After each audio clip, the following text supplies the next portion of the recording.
여러분들 오늘부터는 여러분들과 함께 주기도문 강해를 할 겁니다. 원래는 여러분들과 약속했던 게 고린도 전서를 강해하려고 했는데 주제가 조금씩 이제 무거운 주제라 연말에는 학개서 강해를 했고 연초에는 주기도문 강해를 하는데 여러분들 주기도문을 다 외우시죠? 여러분 외우시는 주기도문을 같이 우리 한번 봉독 낭독해 봅시다. 시작.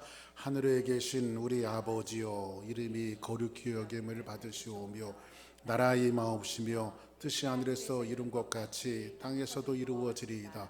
오늘날 우리에게 일용할 양식을 주옵시고 우리가 우리에게 죄 지은 자를 사하여 준 것 같이 우리의 죄를 사하여 주옵시고 우리를 시험에 들게 하지 마옵시며 다만 악에서 구하옵소서. 대개 나라와 권세와 영광이 아버지께 영원히 싸움나이다. 아멘.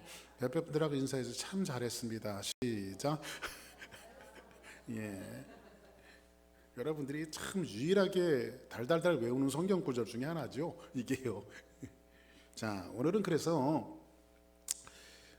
여러분들이 흔하게 하는 이 주기도문 있잖아요. 이 주기도문을 다시 한번 여러분들에게 깊은 그 의미를 되새기면서 이 주기도문의 의미와 여러분들이 하는 주기도문이 도대체 어떤 배경으로 생겨났으며 이 기도는 여러분들이 외우고 어릴 때부터 유스트가 되어서 이 기도를 하지만은 이 기도의 진리를 여러분들이 바로 알아야만 이 기도를 할 수 있기 때문에 주기도문 강해를 여러분들에게 드리려고 하는데 또 한 가지는 뭐냐면 이게 신년 2022년도에 참 맞는 기도문인 것이 뭐냐면 이 말씀 속에 새해를 시작하는 우리 주사랑교회 성도들이 주사랑교회가 어떤 공동체로 나갈 것인가에 대한 것들이 이 말씀 속에 담겨져 있단 말이에요. 그래서 저는 여러분들과 함께 이 주기도문 강해를 오늘부터 하려고 하는데 한 가지 질문을 먼저 던집니다. 왜 기도합니까? 질문이 잘못됐죠. 왜 기도하냐라고 하는 질문을 하는데 이것은 마치 이런 것 같아요. 이런 질문하고 똑같은 거예요. 왜 숨을 쉽니까? 이거하고 똑같은 거예요. 왜 숨 쉬세요? 하나님이 콧구멍을 2개 만들어 놨으니까 숨을 쉬죠. 이 숨을 안 쉬면 어떻게 될까요? 사람 죽어요. 그러니까 여러분들 세상의 모든 그 생물들이 숨을 안 쉬는 생물들이 있어요, 없어요? 다 숨을 쉬어요. 다 숨을 쉬어요. 마치 이런 질문이에요. 날아다니는 새를 보고 너 왜 날아다니니? 이거 똑같은 질문이에요. 왜 그러냐면 하나님이 그렇게 만들어 놓으셨어요. 새들은 날아다니라고 만들어 놓으셨어요. 그러면 왜 기도합니까? 라고 하는 이 질문은 그리스도인들에게 숨을 쉬는 것 같은 생존이에요. 생존. 기도 안 하면 죽어요. 예? 하나님이 그렇게 만들어 놨어요. 새들은 날아다니게끔 만들어 놨고 사람은 숨쉬게 만들어 놓은 것처럼 하나님께서 인생들에게 어떻게 말씀하시냐면 기도하는 존재로 하나님이 우리를 만들어 놓으셨고 그대로 창조해 놓으셨어요. 아멘입니까? 그러니까 여러분들 왜 기도해야 하느냐 이것에 대한 질문은 하지 않으려고 그래요. 왜냐하면 그것은 너무나도 당연한 거기 때문에 생존을 위해서 기도한다. 그래서 여러분들 2022년도 한 해에도 살려면 기도하시고 그냥 죽으려면 기도 안 해도 돼요. 한번 옆에 분들하고 인사하세요. 살고 싶어요? 죽고 싶어요? 시작. 빨리 하세요. 살고 싶어요? 죽고 싶어요? 옛날에 어릴 때 철 모를 때 애들끼리 싸우잖아요. 그러면 일단 우리 어릴 때 싸움은요 이겁니다. 일단 멱살을 잡습니다. 멱살을 딱 잡아요. 그러면서 눈을 째려보면서 하는 말이 뭐죠? 너 죽을래? 이거지요. 기도 안 하면 멱살 잡고 너 죽을래? 이거 똑같은 겁니다. 그래서 기도의 중요성은 여러분들에게 별로 그냥 왜 기도해야 되느냐 이것에 대해서는 이야기하지 않고 그냥 곧장 본론으로 들어가려고 그래요. 이 본론은 뭐냐면 그래서 이 중요한 기도가 어떠한 형식을 통해서 이 주기도문을 통해서 이 중요한 기도의 내용들을 우리에게 이야기해주고 있는데, 여러분들 달달달 외우는 주기도문을 통해서 이야기해주고 있는데, 그럼 도대체 주기도문은 뭔가? 이 주기도문은요, 여러분들이 이제 요런 것들은 머릿속에 좀 외우시면 돼요. 오늘 서론이니까 여러분들이 요걸 잘 외워야만 여러분들이 계속 주기도문을 공부하는데 지장이 없어요. 주기도문은 4가지 색깔이 있어요. 4가지 색깔. 4가지 색깔이 있는데, 첫 번째 주기도문은 한번 따라하겠습니다. 가장 모범적인 기도다. 모범적인 기도다. 주기도문은 가장 기도 중에 모범적인 기도예요. 이게 첫 번째 색깔이고요. 두 번째 색깔은 뭐냐면요, 주기도문은요, 순서와 내용 면에서 굉장히 완벽해요. 순서와 그 내용 면에서 굉장히 완벽한 형태를 갖고 있는 것이 주기도문이에요. 그 예수님이 그래서 가르쳐 주신 거예요. 그 다음에 세 번째로는요, 주기도문은 굉장히 단순하고 간결합니다. 한번 따라합시다. 간결하고 단순하다. 이 당시에 기도문들이 굉장히 많이 있습니다. 유대인들이 했던 기도문들이 굉장히 많이 있는데, 기도문들을 살펴보면 굉장히 수사적이에요. 그리고 중복되어지는 부분이 굉장히 많아요. 중복되어지는 부분. 그래서 제가 여기 유대인들이 했던 기도를 이 주보에다가 여러분들에게 이렇게 좀 써놨는데 한 번씩 읽어보세요. 그냥 편안하게 읽어보시는데 이런 거예요. 아브라함의 방패이신 주님 당신을 축복하나이다. 죽은 자들을 살리시는 주님 당신을 축복합니다. 뭐 이런 식으로 이렇게 뭔가 기도가 축복되어 있다라고 하는, 축복한다라고 하는 것을 이야기할 때, 뭔데 사람이 하나님을 축복해 이렇게 하는데, 여기에서 축복이라고 하는 의미는 뭐냐면 신뢰한다, 믿는다, 이런 뜻을 갖고 있어요. 근데 그것을 번역을 그렇게 해놓은 거예요. 그런데 이렇게 반복이 되어지는 거, 그래서 여러분들 캐톨릭 같은 기도문에도 그런 반복되어지는 기도문들이 굉장히 많아요. 그래서 예를 들어서 여러분 성모송 같은 거 아십니까? 은총이 가득하신 마리아여 기뻐하소서. 뭐 이러면서 하는 이 천주교만이 갖고 있는 기도문들이 있단 말이에요. 근데 그 당시 유대인들이 했던 기도문들이 굉장히 수사적이고 중복되어지는 반면에, 주님께서 가르쳐 주신 주기도문은 굉장히 간결하고 단순합니다. 이해되시죠? 무슨 말씀인지. 그 다음에 마지막 네 번째로는 뭐냐면요, 주기도문은 간구함이 있어요. 간구함. 그래서 어떤 학자들은 6개의 간구가 있다고 말하고요, 어떤 학자들은 7개의 간구가 있다고 말하는데, 왜 6개와 7개로 나눠지냐면요, 이 부분 때문에 그래요.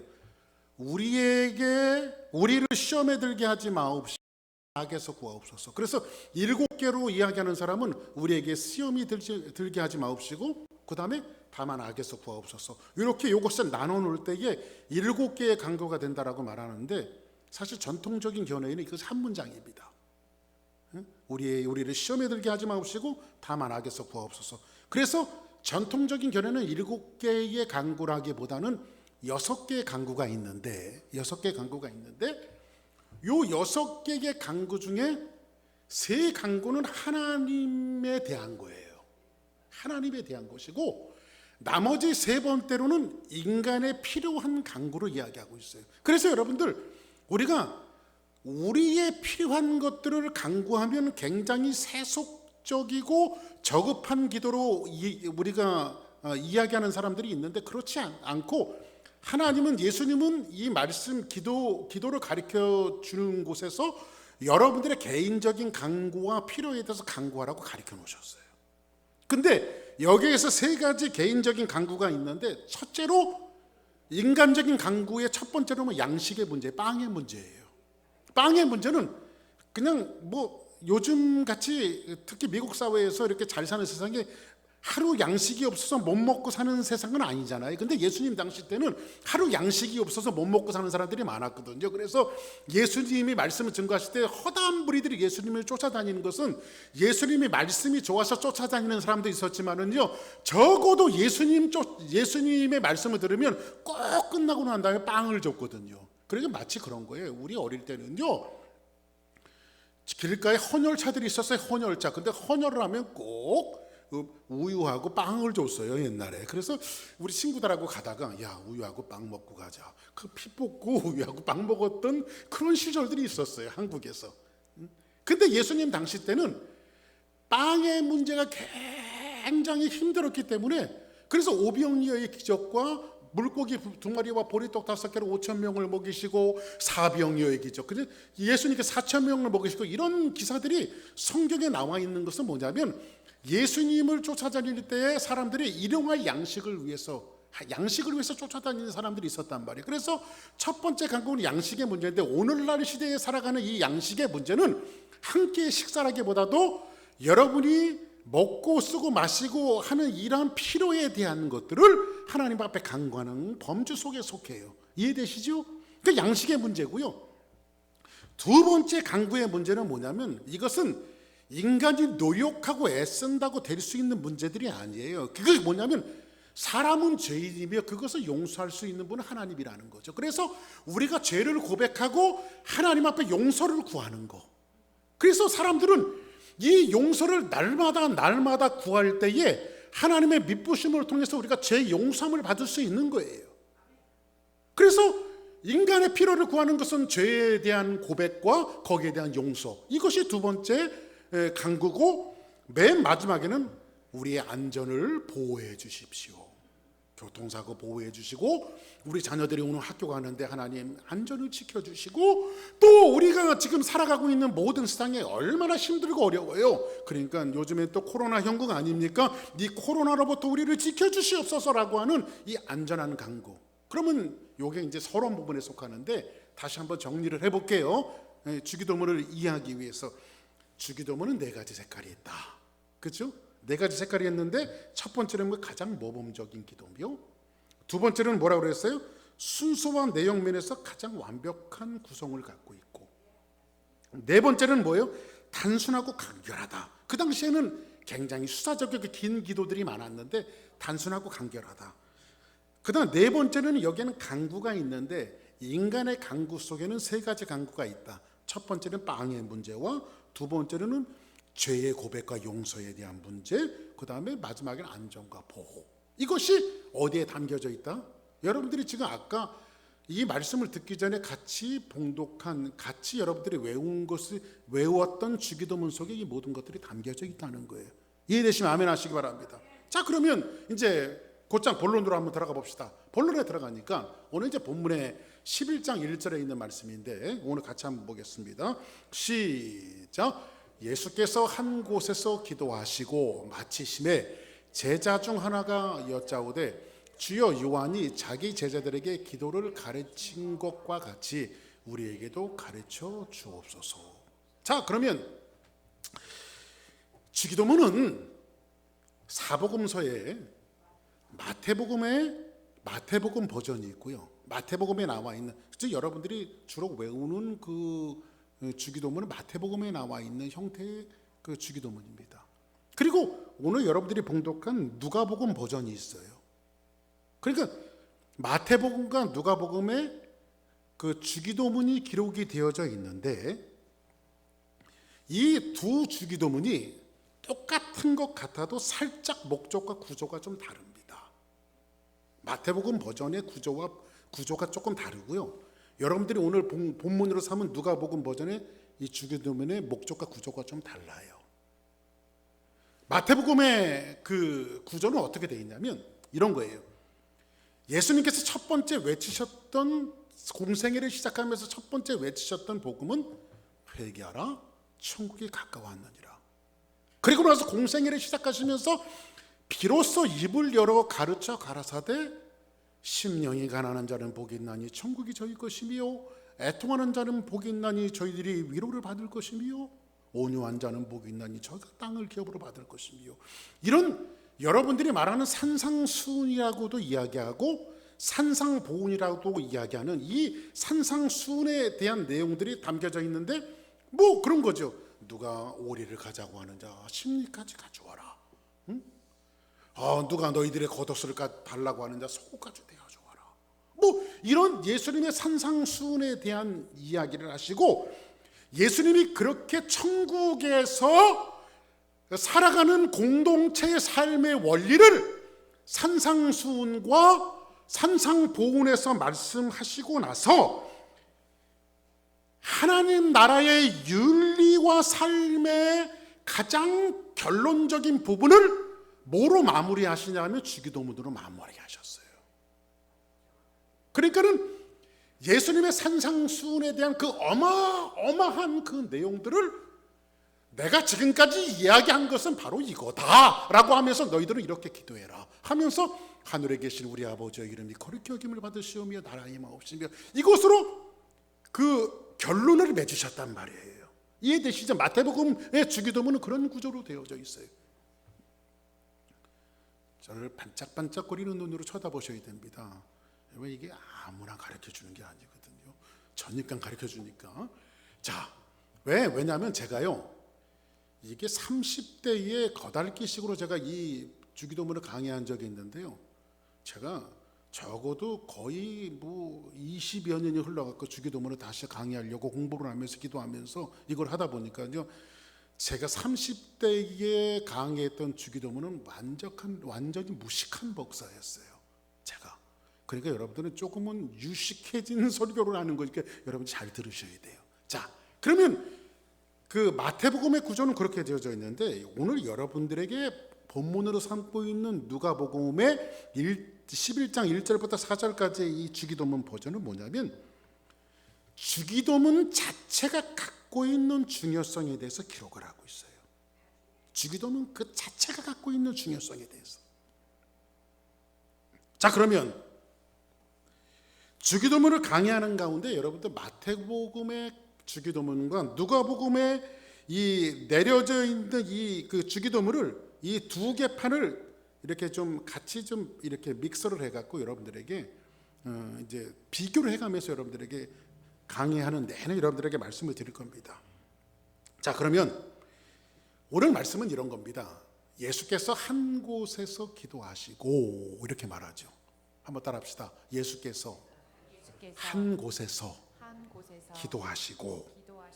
자, 그러면 예수님이 이제 기도하시는데 항상 예수님이 기도했던 대목은 많아요. 겟세마네 동산에서도 기도하셨고, 또 예수님께서 한적한 곳에 나가서 기도하셨고, 또 예수님의 기도하시는 이 모습들이 많이 있는데, 예수님의 기도하시는 그 주변에는 항상 제자들이 있었어요. 근데 예수님이 역시 어느 날 한 곳에서 가서 기도를 하셨는데 제자들이 같이 동행했던 것 같아요.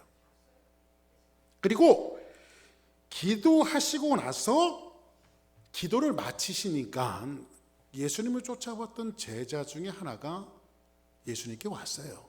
예수님께 와갖고 뭐라고 말하냐면, 예수님, 요한이 자기 제자들에게 기도를 가르친 것과 같이 우리에게도 가르쳐 주옵소서. 여기서 요한은 침례 요한을 말해요.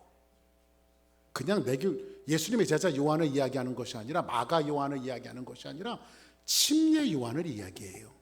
세례 요한이라고도 이야기하고 침례 요한을 이야기해요. 그런데 요한이 기도를 가르쳐 준 것 같이라고 하는 전제가 달려져 있는데, 여기에는 우리가 놓치기 쉬운 중요한 문제가 하나 있습니다. 그것은 뭐냐면, 자, 성경을 자세히 보세요. 기도의 방법을 가르쳐 달라고 했어요? 기도를 가르쳐 달라고 했어요?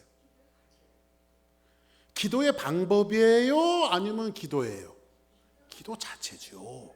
그러니까는 우리 머릿속에 인지되어져 있는 내용들은 뭐냐면, 기도하는 방법을 주기도문을 통해서 배우려고 하는데, 사실은 예수님의 제자가 예수님에게 가르쳐 달라고 하는 것은 어떻게 기도하면 됩니까? 라고 하는 기도의 방법으로 가르쳐 달라고 한 것이 아니라 기도 본질에 대해서, 기도 자체에 대해서 가르쳐 달라고 했어요. 여기에는 이유가 있어요. 사실은 보면요, 예수님의 제자들이 기도를 몰라요? 이 유대인들은요 어릴 때부터 기도 훈련을 받아요. 어릴 때부터. 이 무슬림들도 마찬가지고요. 어릴 때부터도 기도 훈련을 받아요. 제가 아주 오래전에 96년도에 성지순례를 갔어요. 성지순례 갔는데 예루살렘에 가서 예루살렘의 한 호텔에서 묵는데 너무 갈증이 나갖고 물을 달라고 했어요. 웨이터 보고 나 좀 물 좀 갖다 줄 수 있니? 하고 했더니 물을 갖다 주는 이 사람이 보니까는 그 팔레스타인 사람이에요. 유대인이 아니라 팔레스타인 사람이에요. 그래서 그 사람은 무슨 종교를 갖고 있겠어요? 무슬림을 갖고 있겠죠. 그래서 아주 금방 갖다 주겠다고 그러더니 이 사람이 물을 갖다 준다고 하고 한번 차사에 오질 않아. 그래서 이 사람이 도대체 어떻게 된 건가 갖고 문을 열고 복도를 나갔더니요, 복도에서 굳은 자세로요 몇 번씩 절하면서 이 사람이 기도를 하고 있어요. 그러니까 지네들 기도 시간이야 그때가. 물을 갖고 오다가 기도 시간이 딱 되니까 열일이 다 제쳐놓고 물이고 뭐고 다 필요 없어. 이 사람들 기도해. 무슬림들은요. 근데 이런 형태의 기도를 누가 훈련을 받는 유대인들도 마찬가지예요. 유대인들은요, 제가 여러분들 그 주보 광고에다가 하루에 3번씩 목사님과 교회와 성도들을 위해서 기도하십시오. 이게 유대인의 기도에서 여러분들 따와갖고 여러분들이 하루에 3번씩 기도하라는 거예요. 근데 유대인들도요, 기도하는 습관에 대해서 어릴 때부터 봤기 때문에 이 사람들은 하루에 3번씩 습관처럼 기도를 합니다. 죽었다 깨어나도 하루에 3번씩 습관처럼 기도해요. 그래서 기도에 대해서는 굉장히 도사들이에요, 이 사람들이요. 여러분들 보세요.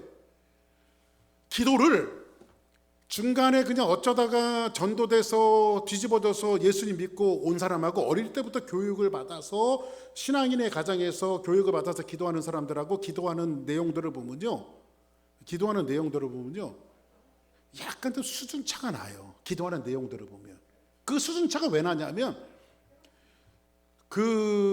어떤 분은 그렇게 기도해요. 나와서 이렇게 뭐 대표 기도를 시키면요, 중간에 이렇게 예수님 믿은 사람은 기도하는 게 참 하나님 감사합니다. 나를 구원하신 거 감사합니다. 뭐 기도가 앞뒤도 없고 맥락도 없고. 그런데 어릴 때부터 가정에서 기도 훈련을 잘 받은 사람은 기승전결이 분명해요. 보면. 그럼 어떤 기도가 잘한 기도일까요? 둘 다 잘한 기도라고도 말할 수 없고 둘 다 잘못한 기도라고 말할 수도 없어요.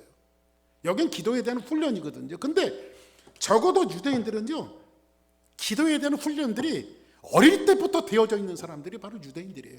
그러면 제자 중에 하나가 예수님께 기도를 가르쳐달라고 하면 기도를 몰라서 가르쳐달라고 그러겠어요? 기도를 다 알죠. 예수님의 제자들도요.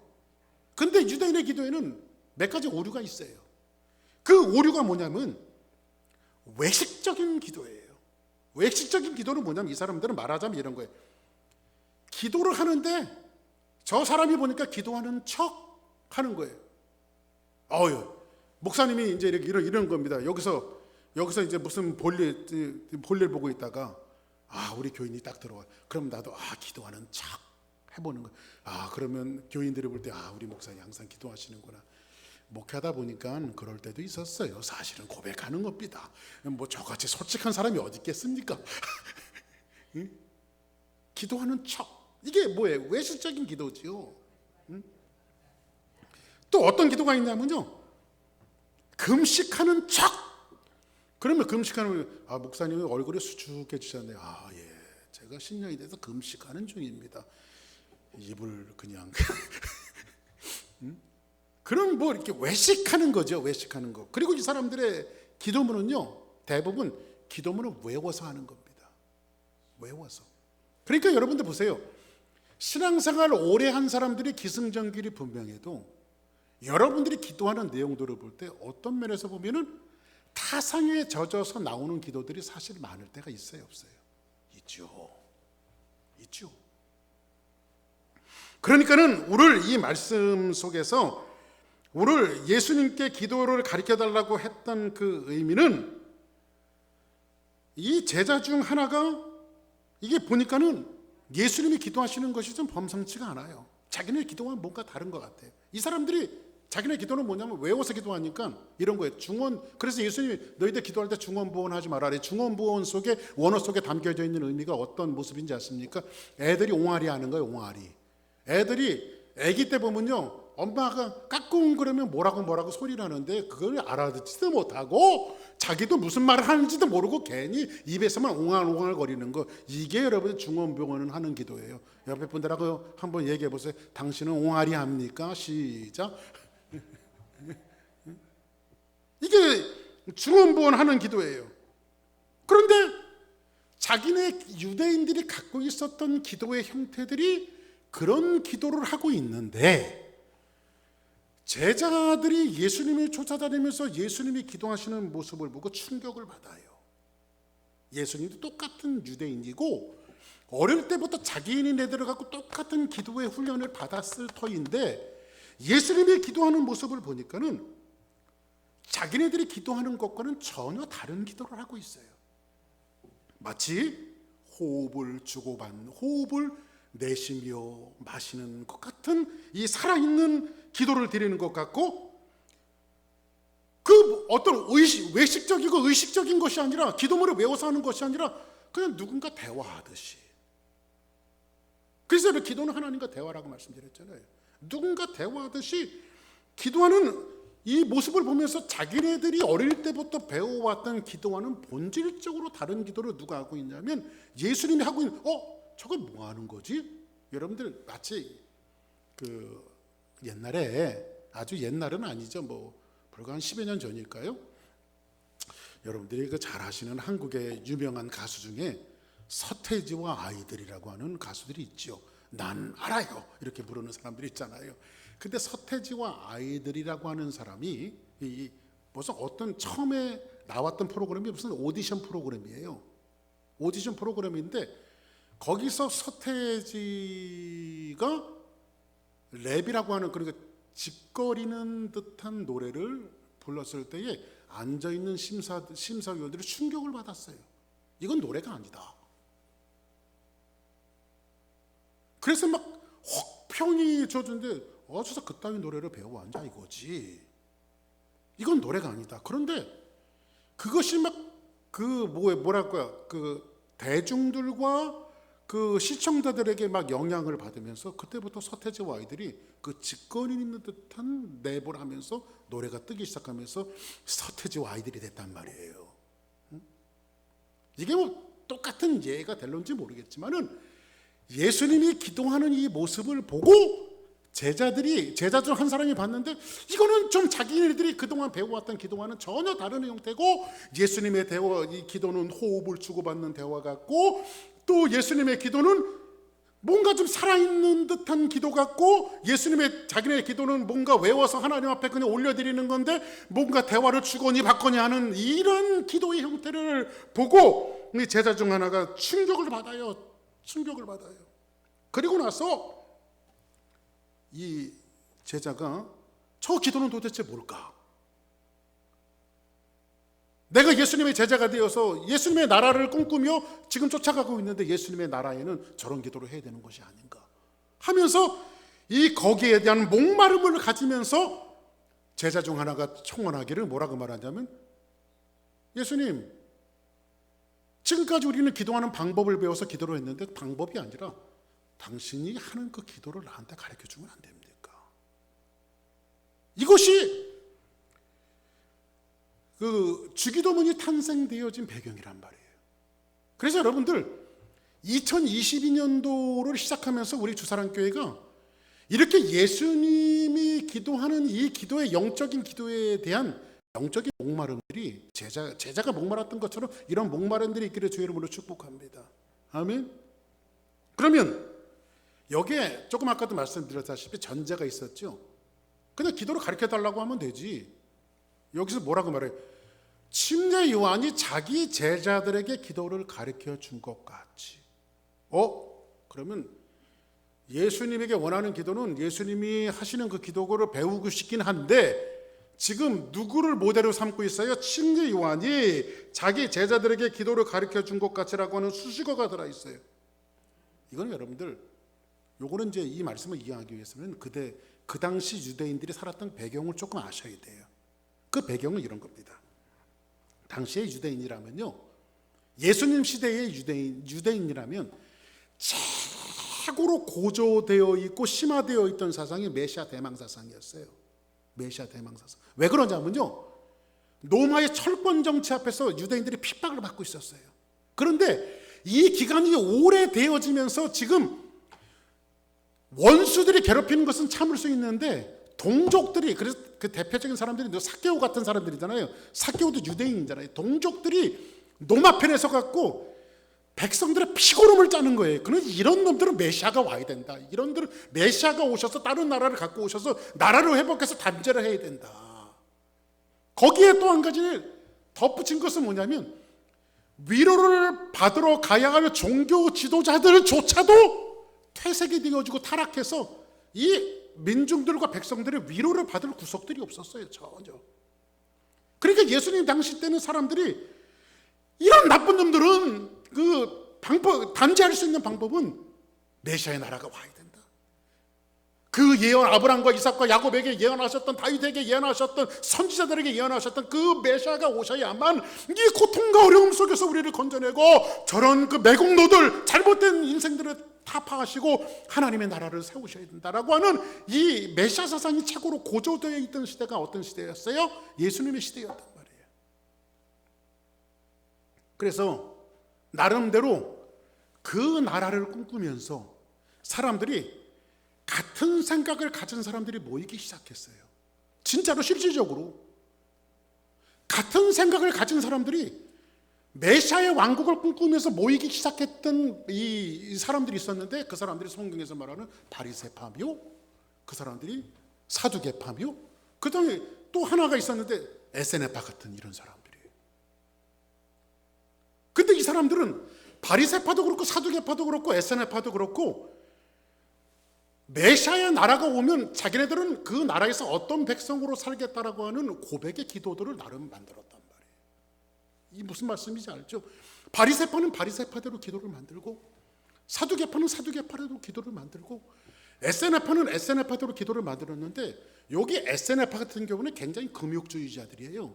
금욕주의자들인데 이 사람들은요, 얼마나 죄를 안 짓고 싶으냐면요, 아침에는 괭이와 삽 들고 나가서 밭에서 일하고 하루 종일 일하고 밤에 오면 발 닦고 밥 먹고 자요. 그럼 나 죄 안 졌다 이거죠. 그리고 이 사람들은요, 최소한의 양식을 가지고요, 실질적으로 고대 사료에서 나타나는데, 최소한의 에세네파 같은 경우는 최소한의 양식을 가지고 동굴 속에 들어가요. 그리고 이 사람들이 뭐에 심취되어 있냐면요, 구약 성경에 심취되어져 있으면서 메시아의 나라가 언제 올 것인가, 이거를 연구했던 사람들이 누구냐면 에세네파들이에요. 근데 예수님 당시에 그 에세네파의 수장격이었던 사람이 누구였냐면 바로 침례 요한이에요. 이해되시죠? 무슨 말씀이지? 이해돼야 돼요? 응? 이걸 굉장히 여러분 중요한 얘기를 하는 거예요. 침례 요한이에요. 근데 그러면 이 에세네파대로 하나님의 왕국, 메시아의 왕국이 왔을 때에 이들이 기도하는 내용들이 있었을까요? 없었을까요? 있지요. 메시아의 나라가 오면 이들이 나름대로 부흥운동을 준비하는 거예요. 이 정말 1등만 기억하는 더러운 세상, 뭐 어떤 개그 프로그램이 있었잖아요. 이 정말 이 빈부격차, 이 정말 더러운 세상, 이런 이 힘든 세상에서 메시아의 나라가 와야 된다. 그래서 맨 마지막에 그리스도인들이 신음하면서 내뱉었던 고백이 뭐예요? 마라나타 예수여 어서 오시옵소서. 이거 아닙니까? 그렇죠? 요한계시 마라나타 주 예수여 어서 오시옵소서. 이 고백 아니에요? 그렇죠? 그래서 여러분들 2022년도도 그렇고 여러분들이 줄기차게 고백해야 할 신앙 고백은 뭐냐면 마라나타 주 예수여 어서 오시옵소서. 이 고백이어야 돼요. 그러면 침례 요한을 비롯해서 이 사람들이 이런 기도문들을 갖고 있었는데, 주로 유대인들이 갖고 있었던 그 기도문들이 이런 거예요. 카두시라고 하는 기도문들이 있었어요. 이 사람들은요, 회당에서 그 설교가 끝나고 나면요, 이 카두시라고 하는 기도문을 그냥 달달달달 외워서, 여러분 주기도문 외우는 거죠. 하늘에 계신 우리 아버지 이름이 거룩해, 이렇게 하는 것처럼 이 기도문을 달달달 외운다고. 이런 기도가 훈련되어져 있어요. 또 하나는 뭐냐면 18개의 축복 기도문이라고 해갖고, 메시아의 나라가 오면 이런 18개의 축복을 하나님 우리가 고백하고 주실 것이다 라고 하면서 이 사람들이 세문의 에스레라고 하는 이 좀 길은 기도 형태인데, 이 기도 형태를 제가 여기 주보에 간추려 갖고 놓았어요. 이런 기도를 누가 했냐면 이 유대인들이 지금 했단 말이에요. 근데 예수님의 기도는 뭐 카두시도 아니고 세문의 에스레도 아니고 자기네들의 기존에 배웠던 어떤 기도문이 아닌 거예요. 그러면 각 분파별로 가지고 있었던 기도문들이 자기 공동체의 철학을 담아서 메시아의 왕국이 오면 이런 나라의 백성으로 살겠다라고 하는 것을 기도문에 자기의 고백으로 놓았단 말이에요. 이해되시죠? 그러던 어느 날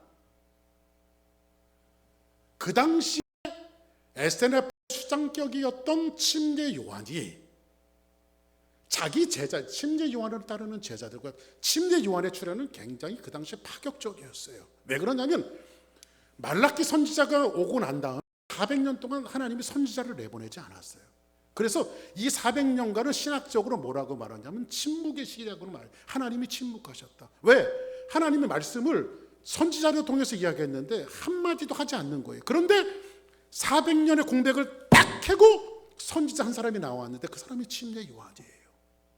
근데 이 침례 요한이 센세이션을 일으키면서 사람들이 메뚜기와 석청을 먹고 좀 남루한 사람이 나와서 회개하라 천국이 가까웠느니라 독사의 자식들아 하면서 하나님의 말씀을 외치니까 사람들이 야 이거 뭔가 메시아가 왔나, 하나님의 선지자가 왔다 해갖고 구름대처럼 침례 요한을 쫓아다니는 사람들이 있었단 말이죠.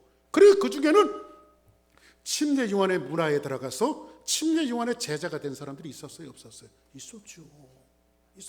그 대표적인 사람이 베드로도 처음에는 침례 요한의 제자였죠. 안드레도 처음에 침례 요한의 제자였죠. 이런 사람들이 침례 요한을 쫓아다니면서 뭔가 가르침을 받는데, 그리고 나서 침례 요한이 하늘의 복음을 증거할 때 사람들이 회개하고 침례를 받기, 요단강에서 침례를 받는 거예요. 그래서 새해는요, 좀 날씨 따뜻해지면 저희 교회도 침례식을 할 겁니다. 그래서 혹시라도 여러분들 침례 이제 구원받고 침례 받기를 원하시는 분들은 침례할 거고요. 또 세례를 받으신 가운데 침례가 죽음 장사 부활이라고 하는 이 참된 의미를 지니고 있다고 하는 분들도 뭐 재침례 받기를 원하시는 분들은 재침례할 겁니다.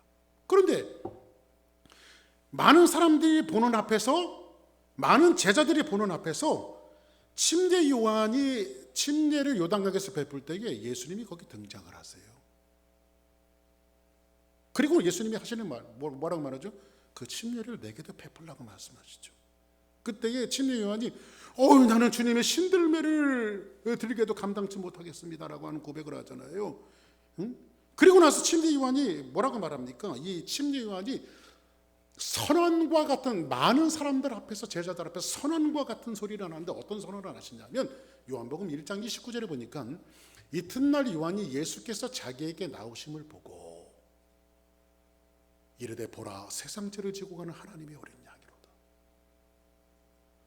양이로다. 그리고 나서 30절에 보니까 내가 전에 말하기를 내 뒤에 오시는 사람이 있는데 나보다 앞선 것은 그가 나보다 먼저 계심이라. 침례 요한보다 먼저 계셨다. 분명히 침례 요한이 예수님보다 6개월 먼저 태어나셨어요. 근데 침례 요한이 예수님이 나보다 먼저 있다라고 하는 것은 예수님은 그 메시아 하나님이시라는 거예요. 아멘. 그리고 이 사람을 가리킴이라고 하는, 사실적으로 침례 요한이라고 하는 선지자가 예수님을 뭐라고 고백하는 거예요?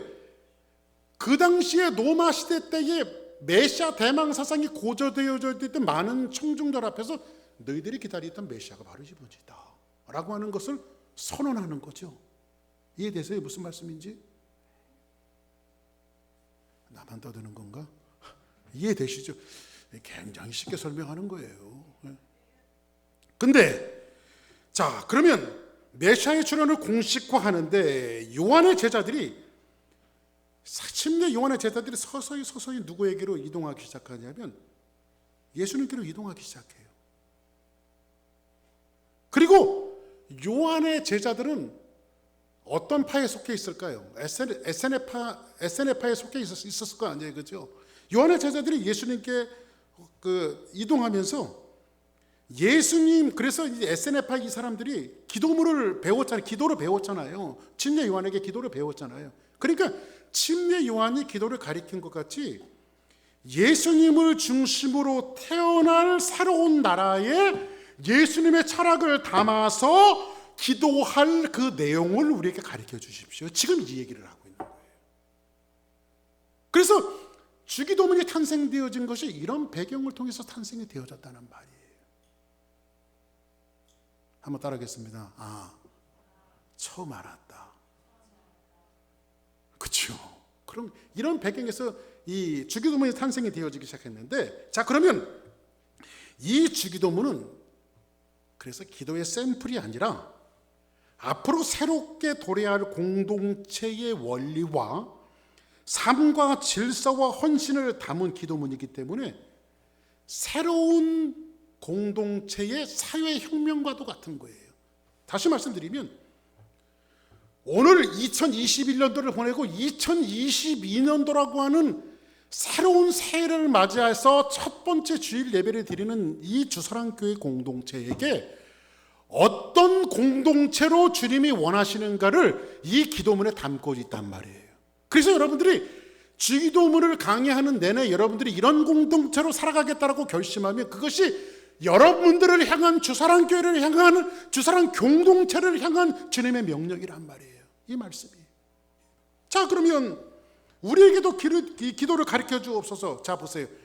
제자가 얘기할 때 나에게도 기도를 가르쳐 달라고 했어요? 우리에게도 가르쳐 달라고 그랬어요? 그럼 우리라고 하는 말은 단수예요, 복수예요? 복수죠. 복수죠. 그러니까는 이것은 개인의 요구를 넘어서 새롭게 형성될 공동체.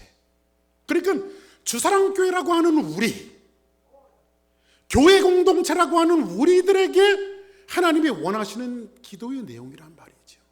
그러면 이 기도의 내용을 정확하게 알면 주님이 우리 주사랑교회 공동체에게 원하시는 주님의 요구가 분명히 이 기도 속에 들어있겠어요? 안 들어있겠어요? 들어있죠. 들어있죠. 요거 하나만 잘 알면 여러분들이 신앙생활을 어떻게 해야 될 것인가, 내가 주님을 쫓아서 어떻게 살아가야 될 것인가에 대한 것들이 나와 있는데, 자, 그러면 자 12절을 같이 한번 봅시다. 같이 한번 봅니다. 시작. 예수께서 이르시되 너희는 기도할 때 이렇게 하라.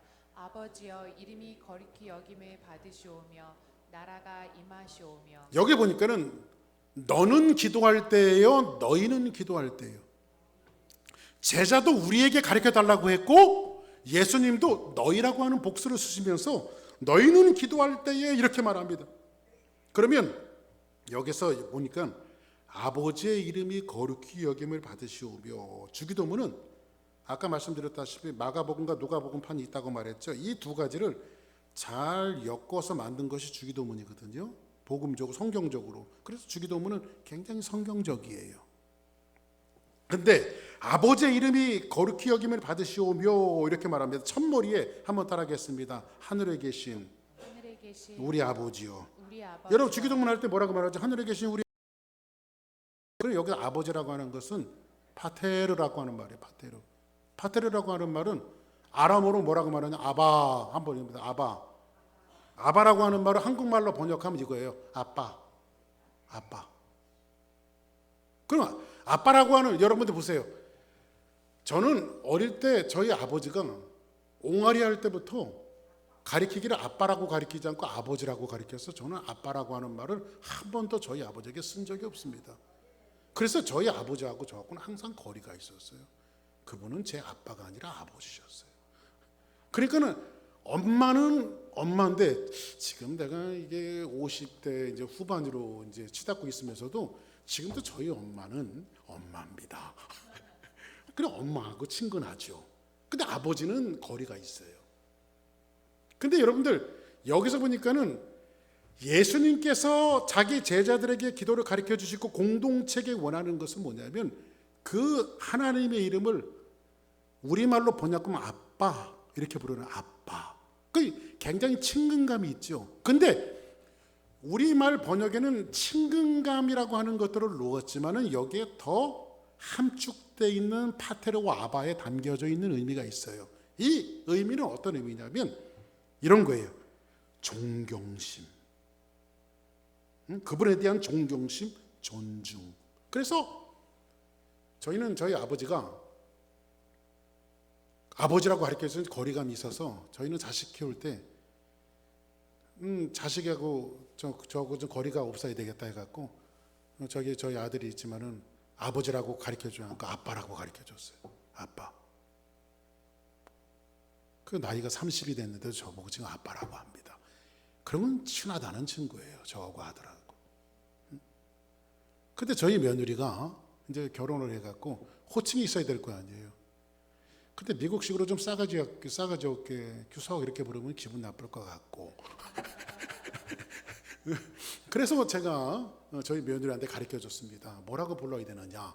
그래서 아버님, 어머님 이렇게 가르쳐줬더니 저희 며느리는 저희 부를 때 꼭 아버님. 왜냐하면 저희 며느리한테는 그런 기대가 있는 겁니다.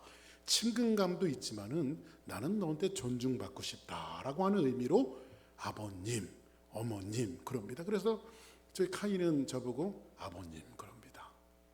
근데 요 아바라고 하는 이 예수님께서 가르쳐 주신 이 기도에는 두 가지가 같이 들어 있어요. 그래서 정확하게 우리말로 번역하자면 이게 맞아요. 아빠, 아버지. 아빠, 아버님. 이게 더 정확한 번역이에요. 그러면 예수님께서 우리에게 기도를 가르쳐 주실 때에 하나님을 우리의 기도의 대상이 하나님인데 하나님에 대해서 뭐라고 부르냐면 아빠, 아버지 이렇게 부르는. 근데 여러분들 이게 여러분 정서상 그럴 수도 있지 이렇게 생각하지만 그 당시에 하나님을 아버지라고 부를 수 있는 분은 그리스도 한 분밖에 없어요. 어디 하나님을 아버지라고 부릅니까? 여러분들 유대인들은요 예를 들어서 뭐 여호와, 아도나이 이런 말들 하나님을 대신하는 그런 그 하나님의 이름이 있는데 사실 아도나이, 여호와 이런 것이 하나님의 이름이 아니에요. 그냥 하나님을 상징적으로 의역화해서 만들어낸 말들이지 그것이 하나님의 이름이 아니에요. 근데 이스라엘 사람들은 성경을 집필할 때도요, 성경을 이렇게 쓸 때도요, 그러니까 아도나이, 여호와 이런 걸 할 때는요 말할 때는 묵음으로 처리했어요. 왜냐하면 감히 그걸 부르지 못하기 때문에. 그리고 성경을 집필하는 사람들도요 엘로힘이라고 하는 말이 나오거나 아도나이, 여호와 이런 말이 나오면요 다시 목욕제를 해가고요 붓으로 다시 이걸 찍어갖고요 다시 필사를 했다고요. 그만큼 유대인의 관념 속에 저런 싸가지 없게 누굴 하나님을 아버지라고 불러? 이럴 수가 있단 말이에요. 근데 예수님께서 가르쳐 주신 기도는 뭐냐면 하나님을 너희들은 아빠라고 불러라. 이게 굉장히 파격적이죠. 파격적이죠. 주기도문 첫머리에 이렇게 돼 있는 것은 기도의 대상인데 여러분의 모든 삶의 영역에서 예수님이 가르쳐 주신 것처럼 정말로 여러분이 믿는 하나님이 아버지로 와 있고 그분을 존중하고 그분을 존경하고 또 그 친밀성이 있는 그 하나님으로 다가오는 한 해가 되어지기를 주의 이름으로 축복합니다. 하나님의 이름 아버지라고 부르는 거. 그런데 여러분 지금까지 살아오실 때 하나님은 어떻게 이해했습니까? 여러분 힘들고 어렵거나 도움이 필요할 때나 도와주는 옆집 아저씨처럼 하나님 아저씨 이렇게 하진 않나요? 하나님 아저씨. 그게 여러분들 2002년도에는 진정한 여러분의 아버지로 여러분들이 고백되어지고 그리고 만나고 눈 떠지는 놀라운 역사가 있기를 주의 이름으로 축복합니다. 근데 여기 보니까는 뭐가 있냐면 예수께서 너희는 기도할 때 이렇게 기도하라. 아버지요 이름이 거룩히 여김을 받으시오며 이렇게 말합니다. 근데 여기서 이야기해주고 있는 것은 뭐니까 하늘에 계신 우리 아버지. 한번 따라하겠습니다. 우리 아버지. 우리 아버지라고 하는 우리라고 하는 말은 아버지만큼 중요해요. 그러니까 여러분들 우리 아버지라고 하는 것은 뭐예요? 여기에 어떤 의미가 담겨져 있어요. 옆에 분들하고 인사하세요. 옆에 분들하고 이렇게 하시면 됩니다. 옆에 분 보시고 한숨 짝짝 지세요. 네 아버지가 내 아버지고 내 아버지가 너의 아버지야. 그게 우리 아버지죠. 교회 공동체 우리 아버지 아닙니까? 그죠? 우리가 형제라고 하는 형제 자매라고 하는 것이죠. 그 예수님께서 십자가 달리시면서 새로운 가족 공동체를 형성해 주시잖아요. 예수님이 자기 하나밖에 없는 그 어머니 마리아를 예수님의 혈육의 동생들이 있었죠. 근데 예수님의 혈육의 동생에게 부탁하지 않고 예수님의 제자에게 부탁했어요. 요한에게 내 어머니를 부탁한다. 이게 뭐예요? 새로운 가족 공동체가 무엇인가를 예수님이 보여주고 있는 거예요. 그러니까 여러분들 주기도문 첫머리에 하늘에 계신 우리 아버지라고 이야기할 때 이 기도가 얼마나 어렵냐면 뒤에서 형제들을 씻고 자매들을 씻고 미워하면서 우리 아버지 그렇게 얘기하면 아버지의 이름을 욕되게 하는 거예요. 이 기도가 얼마나 어려운 기도인지 몰라요. 그죠? 우리 아버지. 우리라고 하는 단어에 이렇게 어마어마한 의미가 담겨져 있어요. 또 한 가지 의미는 뭐냐? 우리라고 하는 단어에 더 적극적인 의미가 담겨져 있어요. 그것은 선교적인 명령입니다. 마지막으로 한 가지 말씀드리는데 선교적인 명령이에요. 제가 지난 성구영신 예배 드릴 때 우리라고 하는 안에 하나됨에 대해서 말씀드렸죠. 하나됨은 뭐라고 말씀드렸어요?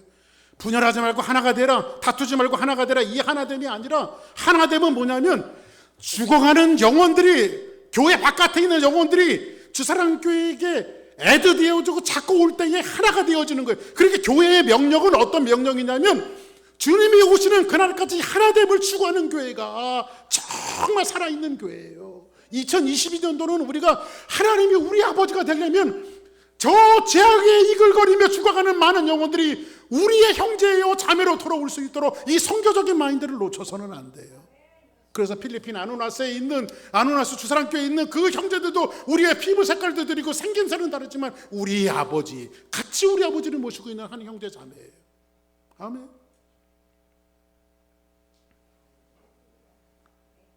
그런데 이 하나님이 어디 계시대요? 어디 계신 우리 아버지? 하늘에 계신 우리 아버지. 그러면 도대체 그 하늘이 어딘가요? 자, 제가 하늘에 대해서 한 번만 설명하고 마칠게요. 캠벨 몰간이라고 하는 분이 하늘에 대해서 이렇게 설명했어요. 첫째, 공중에 나는 새를 봐라. 심지도 않고 거두지도 않는다. 그 공중이 하늘이에요. 새들이 날아다니는 그 하늘이. 그렇죠? 거기가 하늘이죠. 근데 두 번째 하늘이 있어요. 그 두 번째 하늘은 어떤 하늘이냐면 저 태양을 넘어서 저 우주 끝에 우리가 알지 못하는 신비한 세계 있잖아요. 거기가 하늘이에요. 근데 세 번째 하늘은 뭐냐면 사도 바울이 영계 깊은 세계에 들어가서 삼층천을 봤대요. 영적인 세계를 봤대요. 그곳이 하늘이에요. 자, 그러면 하나님이 계신 것은 어딜까요? 대부분 사람들이 생각할 때 사도 바울이 보고 왔던 삼층천, 그 하늘이 하나님이 계신 곳이라고 생각하는데 세타입니다. 세타입니다. 왜? 예레미야는 그런 고백을 하고 있어요. 나 여호와가 말하노라 나는 천지에 충만하지 아니하냐. 하나님은 공중에도 계시고 저 태양 너머 저 우주에도 계시고 그 삼층천에도 계시는, 영적인 세계에도 계시는 그 하나님. 그래서 하늘이라고 하는 이 주기도문에 나와 있는 이 하늘이 아이러니하게도 단수로 나와 있지 않고 복수형으로 되어져 있어요. 복수형. 오늘 말씀을 마칩니다. 이렇게 하나님께서 어디든지 계시다라고 하는 것은 어떤 의미를 반증해 줄까요? 한번 따라하겠습니다. 우리 하나님은 우리 아버지는 창조주시다. 그분이 세상을 다 경영하고 그분이 만드셨고 그 세상을 경영하는 분이 누구예요? 우리 아버지. 우리 아버지. 그래서 이 주기도문 도입 부분만 해도 이렇게 어마어마한 이 비밀들이 담겨져 있고 감추어져 있어요. 이 주기도문을 강의를 하면서 우리 주사랑교회 성도들이 인생과 삶과 헌신이 새로운 공동체를 거듭나는, 주님께서 새로운 공동체를 염두에 두시면서 제자들이 기도를 가르쳐달라고 말했을 때 내가 원하는 공동체는 이런 거다. 너희들은 하나님을 부를 때 우리 아버지라고 불러라. 우리 아버지. 우리 아버지. 이름이 거룩히 여김을 받으시오며. 할렐루야. 그래서 이렇게 여러분들이 우리 아버지로 고백하고 형제 자매들끼리 화목하며 하나됨을 추구하면서 정말 믿음의 행진을 걸어가는 우리 주사랑교회 모든 성도들이 되기를 예수 이름으로 간절히 축복합니다. 자, 우리 다 같이 자리에서 일어나겠습니다.